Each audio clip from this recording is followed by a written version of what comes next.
Assalamu alaikum, frères et sœurs en islam. Très heureux de vous retrouver encore une fois de plus. Aujourd'hui, Inch'Allah, nous allons revenir sur l'importance du tawhid. Le tawhid, c'est quoi? Beaucoup de personnes nous posent la question à savoir ce que c'est que le tawhid. Il faut savoir déjà que le tawhid, c'est le premier pilier de l'islam. C'est le pilier le plus important de l'islam. C'est le pilier qui vient avant la prière, avant le jeûne, avant la zakat, avant le pèlerinage, avant tous les autres piliers de l'islam. C'est-à-dire que pour que ta prière soit validée, il faut que tu sois sur le tawhid. Et le tawhid, ça englobe beaucoup de choses. Lorsque tu attestes, tu dis Ashhadu an la ilaha illallah wa ashhadu anna Muhammadan abduhu wa rasuluhu, qui veut dire j'atteste qu'il n'y a pas d'autre divinité en dehors d'Allah. Et j'atteste aussi que le prophète Muhammad sallallahu alayhi wa sallam est son messager et son envoyé. Mais après cette attestation, mes frères et sœurs en islam, on n'a pas le droit de croire en autre chose qu'en Allah. On n'a pas le droit d'aller consulter des charlatans. On n'a plus le droit d'aller adorer des fétiches, des pierres, des rivières. On n'a plus le droit de se prosterner devant des créatures en dehors du Créateur.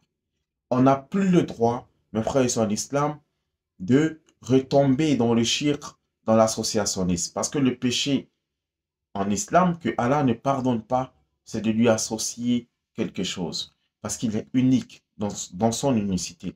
Donc, il y a des actions qui annulent le tawhid d'une personne, qui font que tu n'es plus musulman sans même que tu ne t'en rendes compte. Le fait d'aller consulter un divin, un charlatan, un faux marabout, et de croire en ce qu'il t'a dit, cela te fait sortir complètement de l'islam. Ça veut dire que tu n'es plus musulman parce que tu as enfreint une règle fondamentale de l'islam. Tu as enfreint le tawhid.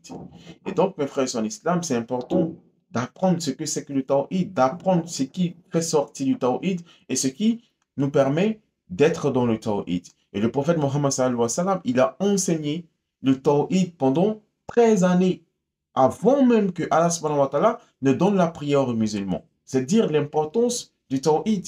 C'est pas seulement dire de la bouche la ilaha illallah, non. C'est d'avoir le comportement de la ilaha illallah. Le tawhid, c'est quoi? Lorsque quelque chose m'arrive, je n'accuse personne. Que ce soit un bonheur ou un malheur, je m'en remets à Allah et je dis Inna lillahi wa inna lillahi raji'un. Peu importe la situation, je n'accuse personne, je me dis que c'est Dieu qui permet toute chose. Ça, c'est le tawhid. Lorsqu'on est sur le tawhid, mes frères et sœurs en islam, on a la conviction que notre bonheur, ici-bas et dans l'au-delà, ne dépend que d'Allah. On a la conviction que c'est Allah qui détient notre âme et que rien ne peut nous atteindre en dehors de ce que lui, Allah, il a prévu. Lorsqu'on est sur le tawhid, on a la conviction que le paradis existe, que l'enfer existe. On croit en tous les prophètes et messagers qui ont été envoyés avant le prophète Mohammed sallallahu alayhi wa sallam. Les 124 000 prophètes et les 313 messagers. Nous croyons en tous les livres révélés, subhanallah, que ce soit la Torah, l'évangile, le Coran, les psaumes, tout, nous croyons en tout cela, mes frères et sœurs en islam. Nous croyons en l'existence des anges qui sont des créatures d'Allah, mais qui ne sont pas des divinités. Nous croyons, bien entendu, à la destinée. Nous croyons au jugement dernier. Nous croyons qu'un jour, nous allons être rassemblés devant notre Seigneur. Nous allons rendre des comptes à notre Seigneur. Nous croyons encore à la destinée, c'est-à-dire au destin, qu'il soit bon ou mauvais. C'est pourquoi les musulmans, lorsque quelque chose lui arrive, il s'en remet toujours à son Seigneur. Parce qu'il a la conviction que 50 000 ans avant la création, tout avait déjà été écrit. Mes frères et sœurs en islam, ayons la foi sincère. Allah subhanahu wa ta'ala, c'est la sincérité de nos cœurs qui l'intéresse. Tout le reste, subhanallah, Allah, il ne tient compte de nos actes que par leur intention. C'est l'intention qui valide l'action. Mes frères et sœurs en islam, le tawhid, c'est la base même de l'islam. Si tu n'es pas sur le tawhid, que tu pries, tu jeûnes, tu fais tout ça, c'est zéro. Parce que pour que tes actions soient acceptées, il faut déjà que tu sois sur le tawhid. C'est ça le plus important. Vous allez voir des gens qui étaient bien, des gens qui faisaient de bonnes actions sur la terre, Mais le jour du jugement dernier, ils n'auront aucune récompense, ils iront en enfer. Malgré qu'ils ont fait le bien, malgré qu'ils ont aidé les gens, ils vont aller en enfer quand même. Parce que quoi? Ils n'ont pas cru en Allah. Parce qu'ils n'ont pas été sur le tawhid. Subhanallah. Donc, c'est dire que le plus important des importants, c'est d'être sur le tawhid, dans un premier temps. Et le prophète dit, sallallahu alayhi wa sallam, celui qui meurt, et que sa dernière parole est Ashhadu an la ilaha illallah wa ashhadu anna Muhammadan abduhu wa rasuluh, il rentre au paradis.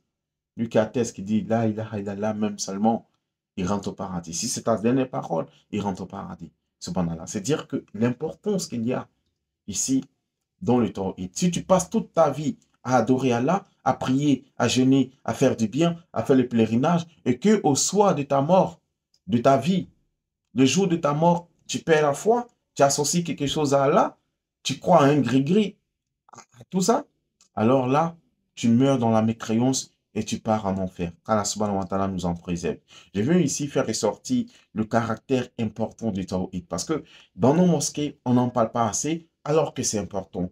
On parle de la prière, mais la prière ne peut pas être acceptée à quelqu'un qui porte une bague magique parce qu'il n'est pas sur le tawhid. Tu peux prier. Si tu as des gris-gris, ce n'est pas la peine de prier. Ta prière n'est pas acceptée, mon frère. Parce que soit tu crois en Allah, soit tu crois au gris-gris. Voilà, c'est simple.